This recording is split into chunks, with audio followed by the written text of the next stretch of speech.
সেই দিন হাসরের ময়দানে আমি যদি রাজত্বগিরি করি আর বাম হাতে যদি আমলনামা থাকে, তাইলে বলবো যে হায় হায় আমার তো রাজত্ব শেষ, আমি এখানে ইমাম, বড় ধরনের ইমাম, আমি নেতা, আমি সেই দিন যদি জাহান্নামে হয়ে যাই, আল্লাহ যদি আমাকে জাহান্নামে ফেলে দেয়, তাহলে আমিও সেই দিন বলবো যে হালাকা আন্নি সুলতানিয়া, আমার জীবনের সেই সুলতানগিরি কোথায় গেল, আমার জীবনের সেই ইমামতি কোথায় গেল, আমি নামাজ নসিহত করতাম, সেই দিন আমি আল্লাহর দরবারে অপরাধী হয়ে যাব।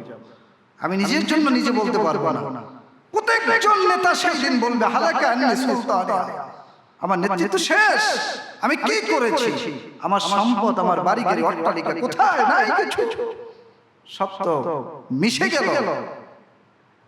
ফানা ফিল একটা শব্দ আছে যে সবকিছু সেই দিন ফান হয়ে যাবে, ধ্বংস হয়ে যাবে, না টাকা পয়সা, না অর্থ উপার্জন, কিছু থাকবে না, মানুষ সেদিন অস্থির হয়ে যাবে আর বলবে যে হালাকা আন্নি সুলতানিয়া, কই আমার রাজত্ব। আমরা মানুষ তো রাজত্বগিরি করি, পরিবারে রাজত্বগিরি করি, সমাজে রাজত্বগিরি করি, দেশে রাজত্বগিরি করি।